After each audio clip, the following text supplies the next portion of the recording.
Assalamualaikum warahmatullahi wabarakatuh. Ini adalah part 2 dari kita bertanya kepada sesepuh-sesepuh yang ada di 98. Kali ini tamunya siapa? Langsung aja kita ke the best partnya. Forget about reality and welcome to my Pantasma.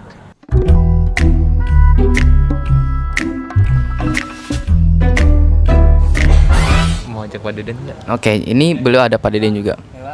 Iya Pak. Nanti kalau misalnya beliau mau sih kita tarik ke sini episode 2. Oke, jadi pas ini Pak. Ini Pak. Sebentar Pak. Iya Pak. Yuk konten.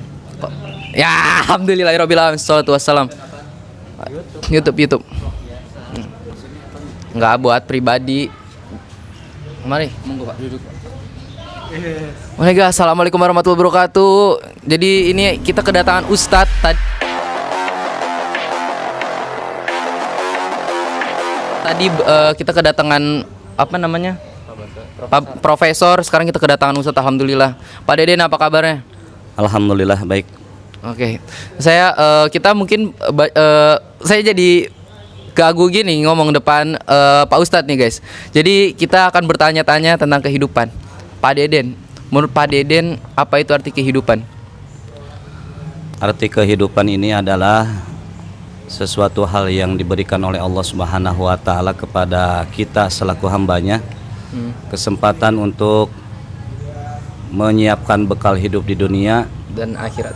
dan ya tentunya untuk kepentingan kehidupan kita yang kekal di akhirat nanti. Masya Allah, itu sama ya kan, sama tadi kayak Pak Basori, beliau juga bilang hidup itu adalah anugerah dari Tuhan, dari Allah Subhanahu wa taala. Nah gitu guys. Nah, saya mau tanya Pak, hidup di dunia itu kita harus memiliki ilmu kan? Ya. Tapi menurut Bapak, kalau orang punya ilmu tapi maksudnya orang pinter tapi dia tuh nggak punya harta, kan banyak orang gitu Pak, tahu kan? Sama orang yang punya harta tapi nggak punya ilmu, itu mending mana? Ilmu dengan harta berbeda, ya. Orang kalau punya ilmu dia tidak akan berat membawanya. Masya Allah. Tapi kalau orang punya harta berat membawanya dan berat tanggung jawabnya. Nah, tetapi dua-duanya punya konsekuensi ya. Artinya Benar. jikalau ilmu tidak diamalkan, maka itu akan sia-sia. Kemudian kalau harta tidak disedekahkan, harta tidak dimanfaatkan untuk di jalan Allah, ya, maka harta itu pun nanti ya tadi sebagaimana Bapak katakan, semuanya itu akan dituntut pertanggungjawaban.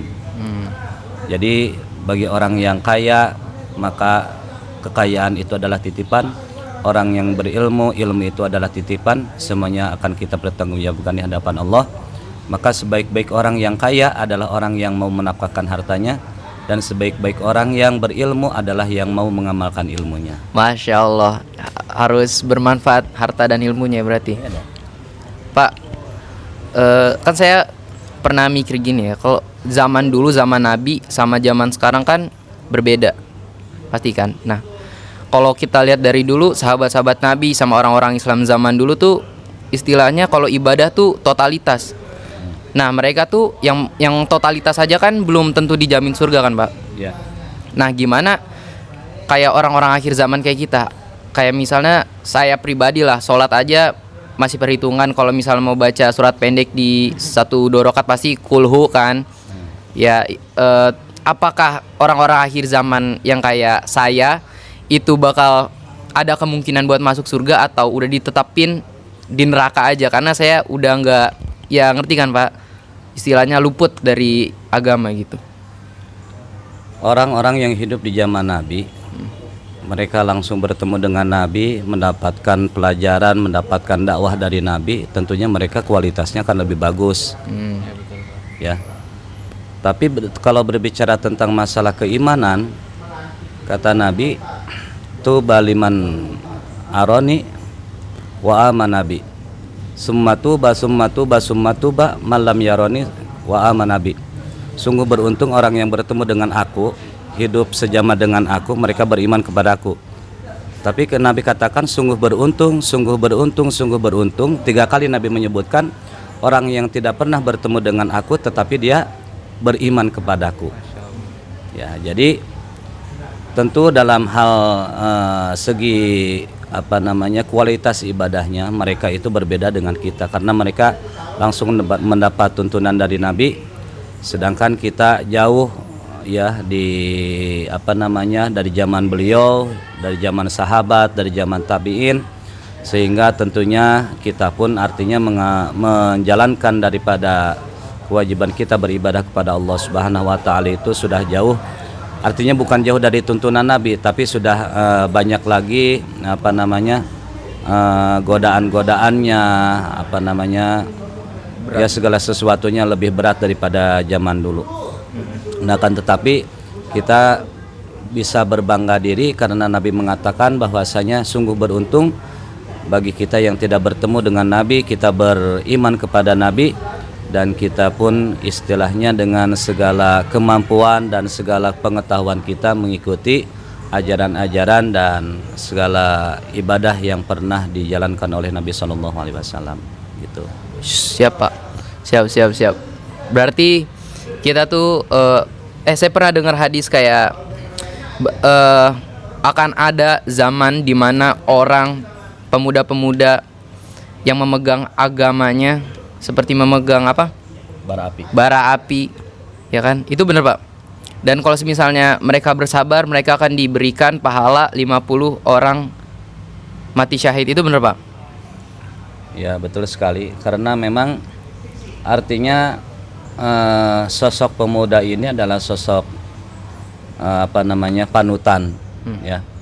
Artinya kalau orang tua, kalau orang sudah lanjut usia, kerjaannya ibadah itu sudah wajar karena memang udah tua, mau ngapain lagi gitu kan. Jelas. Tapi kalau anak muda yang mana usia lagi gairahnya kita mencari jati diri, mau banyakin hiburan, tapi kita tergolong misalkan orang-orang yang mau menjalankan agama, yang mau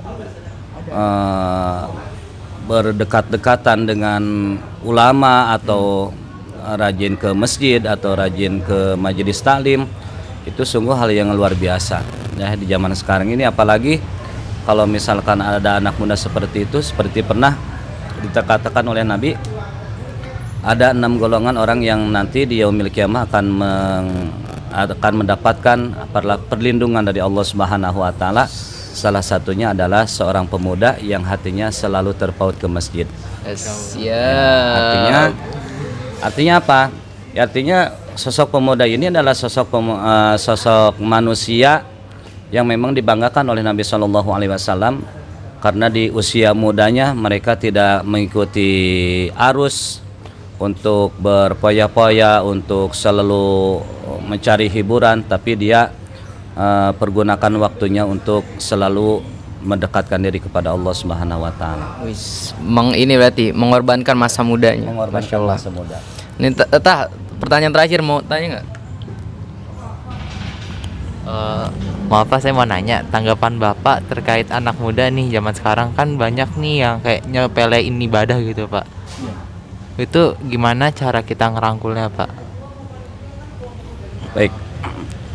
Ya, di zaman sekarang ini ya sudah menjadi sesuatu hal yang lumrah lah. Dikatakan kalau misalkan anak muda itu jauh agama, jauh dari menjalankan kewajibannya untuk beribadah. Kembali yang pertama yang menjadikan sebab itu semua adalah pertama dari lingkungan keluarga. Ya, dari lingkungan keluarga paling dasar karena rumah itu kan adalah pendidikan yang paling utama. Madrasah yang pertama. Apabila mereka di rumahnya memang sudah dibiasakan untuk beribadah, maka kemanapun atau dengan siapapun dia bergaul, maka dia akan terbiasa untuk beribadah.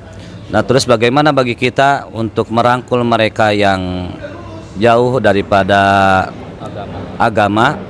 Ya, tentunya sebagaimana pola dakwah yang diajarkan oleh Nabi Shallallahu Alaihi Wasallam. Ya, artinya kalau misalkan kita melihat kemunkaran, maka kita rubah dengan tangan kita, dengan lisan kita, ataupun dengan sikap kita.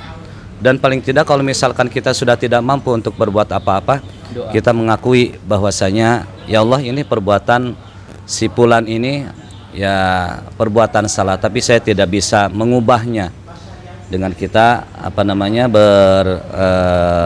berdoa juga mohon ampun kepada Allah Subhanahu wa taala, karena kita sebagai sesama muslim tidak bisa memperbaiki daripada kualitas ibadahnya teman kita atau saudara kita. Itu saja. Oh, berarti kalau misalnya kita sudah berusaha terus emang orang itu emang udah, kita nggak bisa gitu, kita pakai jalur langit lah Pak istilahnya. Iya, langsung kita serahkan kepada Allah Subhanahu wa taala. Mudah-mudahan karena Allah lah yang membolak-balikan hati manusia. Oh, iya, Ya amin. muqallibal qulub, tsabbit qalbi ala dinik. Masya Allah. Wahai yang membolak-balikan hati, ya. Ya muqallibal qulub, tsabbit qalbi ala dinik. Ya, tetapkanlah kami dalam agama Islam. Amin ya rabbal alamin. Insyaallah, insyaallah.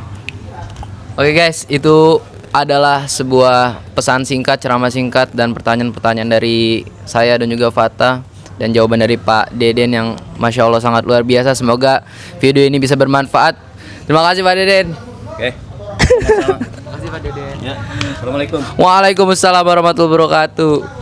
Guys, kita punya ada Pak Yudi. Woi guys, wah kalau kita kedatangan 2 tamu. Insya Allah kalau misalnya nanti ada Bapak lagi, Pak Wahyudi, kita bisa ajak ke sini, kita bisa langsung ajak podcast bertanya-tanya tentang kehidupan. Mungkin ini dibagi 2 part, yang kalau kalian nonton yang pertama mungkin ini video kedua, yang pertama itu video Profesor Pak Basori ya kan. Kita bakal bikin 3 video. Iya, iya. Dan ini yang mungkin yang kedua, karena ya menarik aja kalau misalnya dibikin satu-satu gitu. Kalau daripada satu video ada 3 3 langsung 3 gitu. Iya, itu jenuh. Oke. Mau bahas apa lagi? Oke, udah kan, mungkin kita bakal tutup, terus kita bakal mungkin nunggu Pak Yudi keluar. Nggak tahu kalau beliau mau keluar ya. Oke, mungkin sekian dari kami. Terima kasih Fata atas accompany-nya bisa nemenin saya di sini. Thank you. Assalamualaikum warahmatullahi wabarakatuh. Kita sepatah.